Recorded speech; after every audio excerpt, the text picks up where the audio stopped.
ಆ ನಿಮಿತ್ತವಾಗಿ ಇವತ್ತು ಯೋಗ ಬೆಳಗ್ಗೆ ಅಪರಸಾದ ಅಂದರು ನಿನ್ನೆ ಹುಟ್ಟಬಿಡ್ತೇನೆ ಅಂತ ಗೊತ್ತಿರುತ್ತೆ. ಆಯ್ತು, ಹಾಗಾದ್ರೆ ಮಾತಾಡಿ ನೋಡ್ತೀನಿ ಅಂತಂದು ಮಾತಾಡೋದು.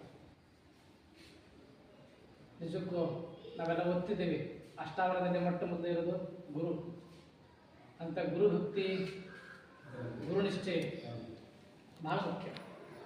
ಯಾರೇ ಎತ್ತರಕ್ಕೆ ಬೆಳೆದಾರಂದ್ರೆ ಗುರು ಕೃಪೆಯಿಂದ ಎಲ್ಲ ಸಾಧ್ಯ. ಹಂಗೆ ಜಗತ್ತೇ ಹೂವು ಮಗ್ಗಿ ಹೂವು ಆಗ್ಬೇಕಾಗಿತ್ತಂದ್ರೆ ಸುವರ್ಣಿಕೆ ಬಿದ್ದ ತಕ್ಷಣ ಮಗ್ಗಿ ಅರಳಿ ಹೂವು ಆಗ್ತದೆ. ಆ ಹೂವಿನ ಮಕರಂದನ ಸವಿಲಿಕ್ಕೆ ಎಲ್ಲೋ ಇರೋದ ದುಂಬೆ ಧಾವಿಸಿ ಹೂವಿನ ಬರ್ತದೆ. ಹಾಗೆ ಅದೇ ರೀತಿ ಮಗ್ಗಿ ಹೂ ಆಗ್ಬೇಕಾದ್ರೆ ಸುವರ್ಣಿಕೆನಷ್ಟು ಮುಖ್ಯವೋ ನಮ್ಮ ಅಂತರಂಗ ಅರಳಬೇಕಾದ್ರೆ ಗುರುವಿನ ಕೃಪೆ ಅಷ್ಟೇ ಬಹಳ ಮುಖ್ಯ. ಅಂತ ಗುರು ಕೃಪೆಗೆ ಅತ್ಯಂತ ಪಾತ್ರ ಆದವರು ನಮ್ಮ ಚನ್ನಬಸವನ ಬರುತ್ತಾರೆ. ಪುರಾಣಗಳಲ್ಲಿ ಕಥೆಗಳಲ್ಲಿ ಓದ್ತಿದ್ದೀವಿ ಗುರು ಭಕ್ತಿ ಬಗ್ಗೆ ಎಲ್ಲವನ್ನ ಕೂಡ ತ್ಯಾಗ ಮಾಡಿದರು. ಆದ್ರೆ ಅಂತ ಪ್ರಾಚೀನ ಕಾಲದಲ್ಲಿ ಓದಿದ್ದೀವಿ, ಅದು ಅರ್ವಾಚೀನ ಕಾಲದಲ್ಲಿ, ಆಧುನಿಕ ಕಾಲದಲ್ಲಿ ಅಂತ ಗುರು ಭಕ್ತಿಗೆ ಗುರುನಿಷ್ಠೆಗೆ ನಾವು ಓದೋದಲ್ಲ, ಪ್ರತ್ಯಕ್ಷ ಕಾಣೋದಂದ್ರೆ ಚನ್ನಬಸವನವರಿಗೆ. ಅಷ್ಟರ ಮಟ್ಟಿಗೆ ಕುಂತರ ಚನ್ನಬಸವ ಪಟ್ಟಿದ್ದರು, ನಿಂತರ ಚನ್ನಬಸವ ಪಟ್ಟಿದ್ದರು.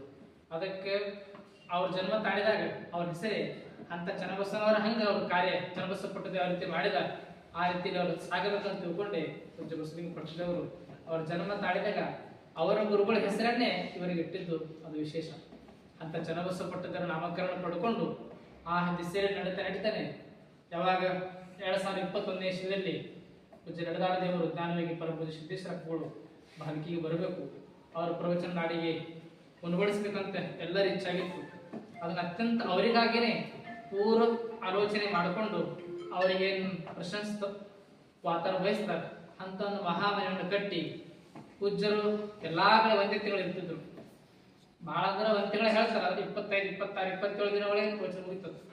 ಆದ್ರೆ 55 ದಿನಗಳವರೆಗೆ ಒಂದೇ ಸ್ಥಳದಲ್ಲಿ ಉಳಿದ ಶ್ರೇಯಸ್ಸು ಪೂಜ್ಯ ಸಿದ್ದೇಶ್ವರ ಉಳ್ಬೇಕಾದ್ರೆ ಅಷ್ಟರ ಮಟ್ಟಿಗೆ ಸೇವೆ ಮಾಡ್ಲಿಕ್ಕೆ ಮುಖ್ಯ ಕಾರಣ ಅಂತಂದ್ರೆ ಗುರುಗಳ ಮನಸ್ಸನ್ನ ಅರಳಬೇಕಲ್ಲ, ಇಲ್ಲಿ ಉಳಿಬೇಕು. ಬಹಳ ಜನ ಇರ್ಬೇಕಂದ್ರೆ ಹೋಗಿ ಬಿಡ್ತಾರ, ಬಹಳ ಚಲೋ ಆಯ್ತು ಅನ್ಕೋತ ಹೋಗ್ಬಿಡ್ತಾರ. ಆದ್ರೆ ಇನ್ನ ಇರ್ಬೇಕು. ಮತ್ತೆ ಪ್ರವಚನ ಮುಗಿದ ನಂತರ ಮತ್ತೆ ನಮ್ಮ ಹರಕಿಗೆ ಬರ್ಬೇಕು, ಮತ್ತೆ ನಾವು ಪ್ರವಚನ ಮಾಡ್ಬೇಕು ಅಂತ ಅಬ್ಬಳೆ ಸತ್ತ ಹೇಳ್ತಿದ್ರು. ಆದ್ರೆ ಕಾರಣಾಂತರಗಳಿಂದ ಅವ್ರ ಆರೋಗ್ಯ ಸಮಸ್ಯೆ ಇರೋದ್ರಿಂದ ಅವ್ರು ಬರ್ಲಿಕ್ಕಾಗಿಲ್ಲ. ಆದ್ರೆ ಮನಸ್ಸು ಪೂರ್ತಿ ಅವ್ರ ಸೇವೆಗೆ ಇವರು ಪಾತ್ರ ಅದ. ಅಂತ ಚನ್ನಬಸವನವರು ನಿಜಕ್ಕೂ ಅವರು ಹುಟ್ಟಬೇಕಾಗಿರೋದ್ರಿಂದ ಎಷ್ಟು ಅವರ ಆಲೋಚನೆಗಳು ಬಹಳ ಸಣ್ಣ ಎಲ್ಲಾ ದಿಕ್ಕಿನ ಆಲೋಚನೆ ಮಾಡ್ತಾರೆ.